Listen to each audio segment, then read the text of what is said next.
Okay, we'll start with this. Well, Cal Sarland of Sarland Promotions /Wasserman had this to say in reference to Chris Eubank Jr. He says, everyone's excited to see Jr. back in the ring. Andrade, Murata, Canelo, Saunders, Golovkin, they're all in our sights after Saturday. We want Chris in a title fight by the end of the summer. Chris Eubank Jr. himself was quoted as saying, I have the perfect style to stop Golovkin. I truly believe I would. He went on to say, I'm a middleweight right now. At the moment, there are a lot of middleweight world champions that I'm coming for this year, Eubank Jr. told Sky Sports. Canelo is a great fighter. It's a huge fight, but it's super middleweight. He's the only guy I would move up to fight. If I was given the opportunity, of course, I would take it. But there are a lot of names, including Triple G. That's a fight that needs to happen this year. It has to happen. Chris added, he has a world title. The fans have been asking for the fight for years. It slipped through my fingers. I'm in a position now, fighting in England, where I can put in good performances and we can make the fight by the end of the year. That would be the dream, to fight in the United Kingdom. Obviously, he fights in the States, and it comes down to business.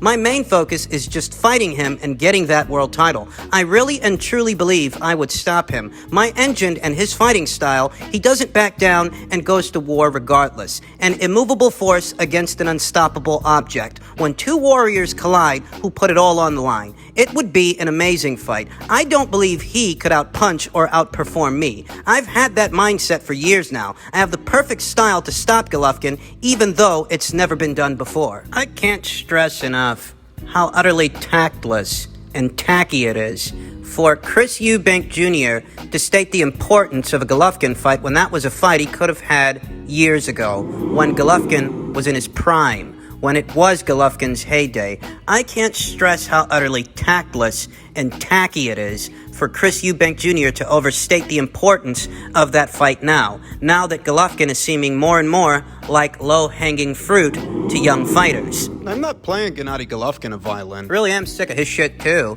I mean, what last we heard from the Gennady Golovkin side of things is that they're looking at a Murata fight towards the end of the year, but we're only in the fourth, going on the fifth month of 2021. What is he going to do in the in-between time? I mean, why not unify with Demetrius Andrade? Those two guys, they're on the same side of the street, fight on the same platforms. We're always hearing Demetrius Andrade get shit for what's not on his resume, but what's not on his resume is as a result of fighters who don't want to fight him for whatever reason. Better still, this ain't about Demetrius. This is about Chris. Took him a few years, but Chris found his balls. He's got a new trainer in Roy Jones Jr., Roy LaVesta Jones Jr. He's had a change of ambiance, a change of decorum, where he had a brief stint over there on the PBC side of things that didn't result in much. Now he's with Sarland /Wasserman Promotions, who mean to make a splash in the United Kingdom. That was specified when that news broke, that Sarland Promotions was being absorbed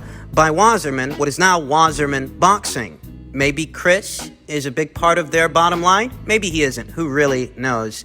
Chris wants a Golovkin fight. Okay. And now Chris and his situation, now that situation is a lot more concrete, that it has more direction than it did before, you know it's actually possible he fights Gennady Golovkin towards the end of the summer. It is. Remember, Chris Eubank Jr. is going to be in action this weekend on the undercard of Parker versus Chisora. He's going to have a tune-up fight, it being that Chris hasn't fought in over 12 months. The last time he was in action was against Matvey Karabov on the PBC side of things towards the end of 2019. He hasn't had a fight since then. This weekend's fight, it's a tune-up fight. Call a spade a spade. It's a tune-up. Call it what it is. It's a tune-up. He's fighting the UK zone Marcus Morrison, a guy who hasn't seen action in 12 months, much like Chris. And this is a domestic level guy. I mean, that's what he is. Yeah.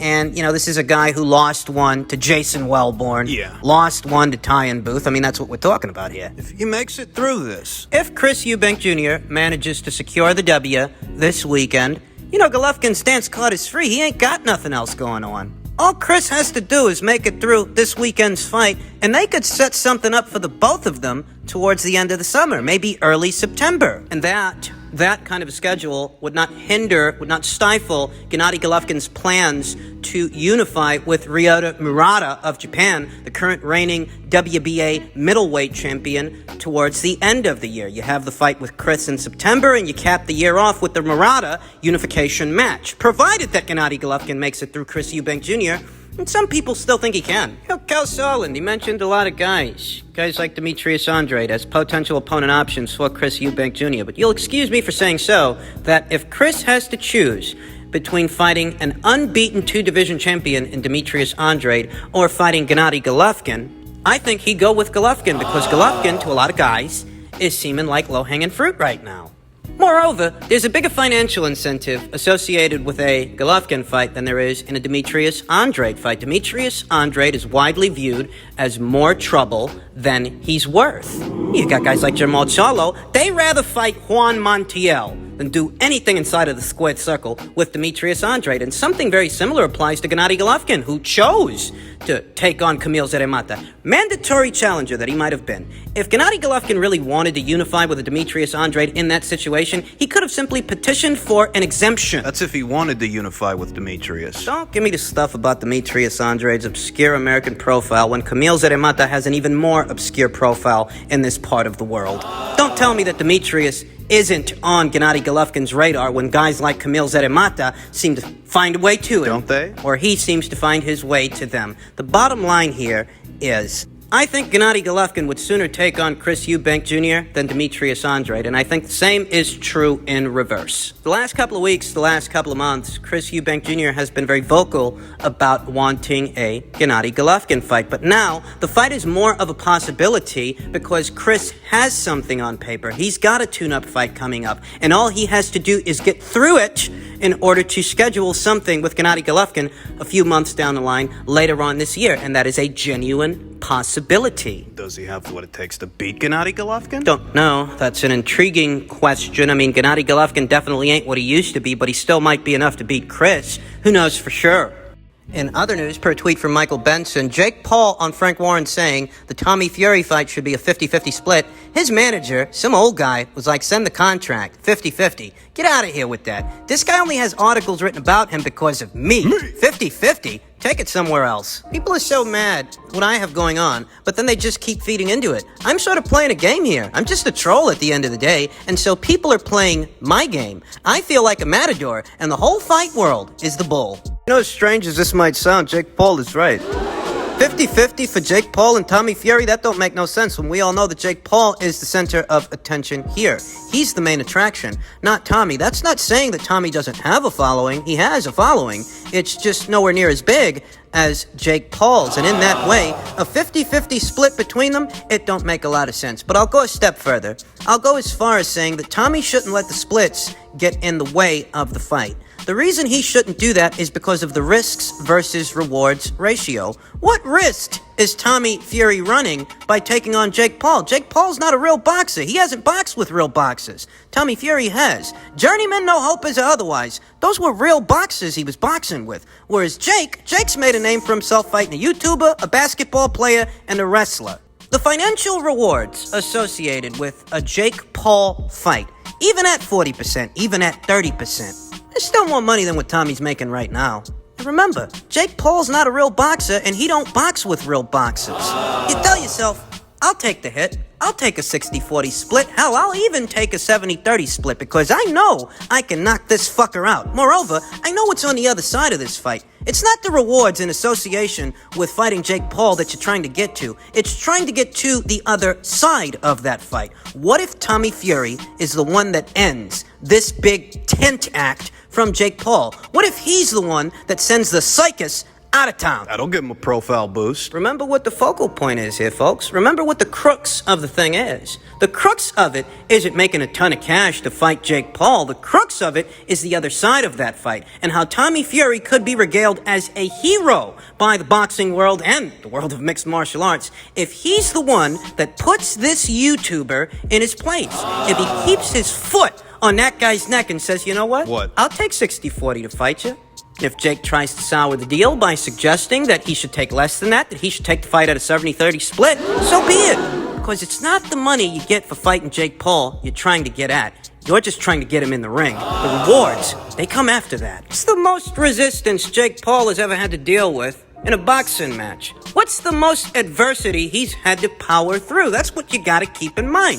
This guy, he ain't been boxing with boxers, so risks versus rewards don't even come into it. The focus is getting this guy in the ring. And even if Jake Paul decides to recoil, even if Jake Paul tries to sour the deal any way he can to stop that fight from happening, the more you keep your foot on this guy's neck, the more people are reminded of what he really is. And what he really ain't. He ain't no boxer. He's some rich kid influencer who's made a name for himself on social media, so much so that he can afford top sparring with world-class boxers. That's all he is. Some rich kid. But the moment that a real boxer starts sniffing at his door, looking for smoke, True colors come out. you keep your fucking foot on this guy's neck till you get him in the ring. And if you can't get him in the ring, at minimum, it reminds people what he really is. He ain't no fucking boxer. Suddenly, those antics of his will stop being fun, stop being funny. You know what? He might not want to hang around the world of boxing much longer. You keep the pressure on this guy. Force him to fight you. Or force him to respond. His spirit will break once that pressure is applied, or worse.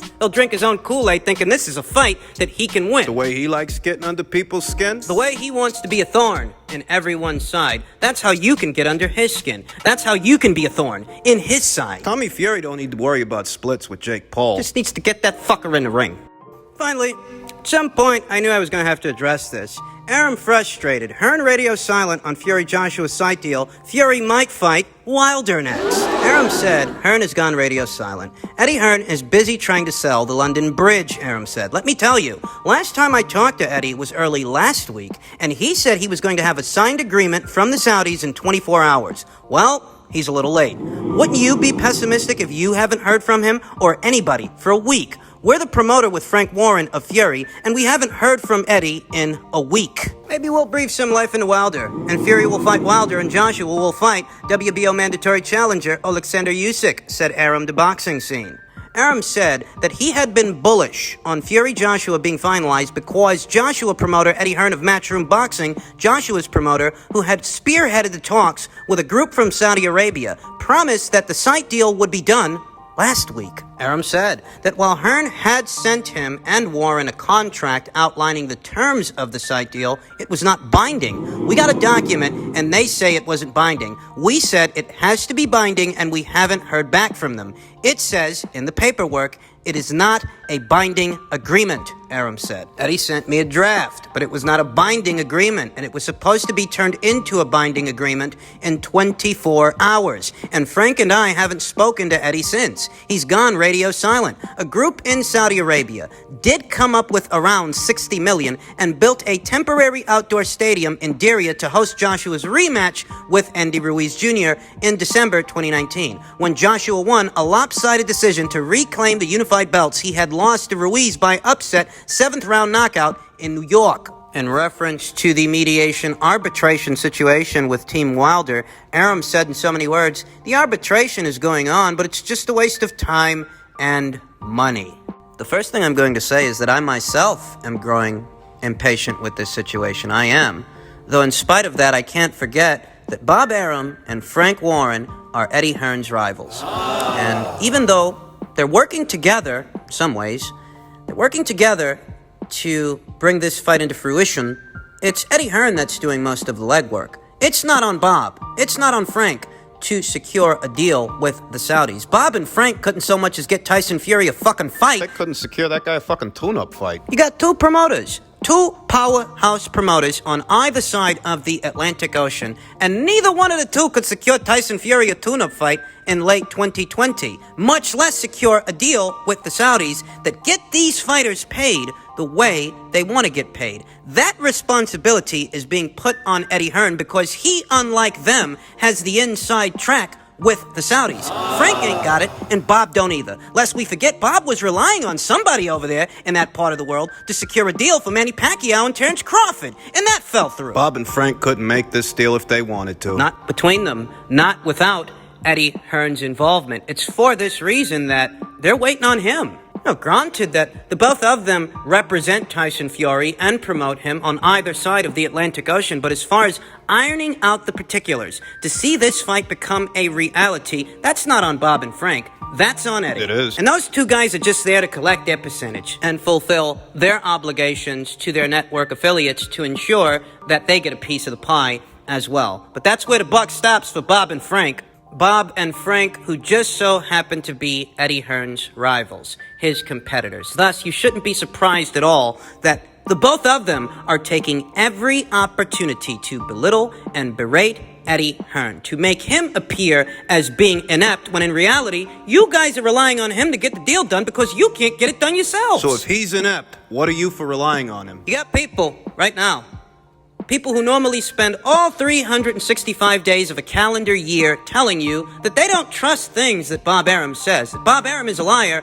who isn't trustworthy, that have all of a sudden become very invested in things that Bob Arum says. You don't believe him 99.9% of the time, but you believe him when it comes to this. You believe him when he says that they might fight Wilder next. If Bob Arum said that, it was solely to spite Eddie Hearn and Anthony Joshua. That is both Bob Arum and Frank Warren's way of applying pressure on Eddie to get the deal done and get it done in a jiffy, because the Fury people are threatening to walk. That's what that is, but that's not how Wilder's fans are going to tell the story. They don't believe Bob Arum when he says that the contract with Wilder expired, thus Fury had no legal obligation to face him for a third time. They don't believe Bob when he says that, and they don't believe him when he says that this mediation arbitration is just a waste of time and money. They don't believe him when he says that, but they believe him when he says he's going to fight Wilder next. They'll believe him if it's about Fury versus Wilder 3. After having spent all 12 months and 365 days of a calendar year telling every man, woman, and his dog that Bob Arum is a liar who can't be trusted, they'll trust him when it comes to that. Doesn't make sense when you think about it, now does it? So let me put it to you this way. Bob and Frank are going to take every opportunity to belittle and berate Eddie Hearn. That's a given. They were doing that before this fight was getting ironed out. But as far as Joshua versus Fury, it's a waiting game. And all me and you can do is wait.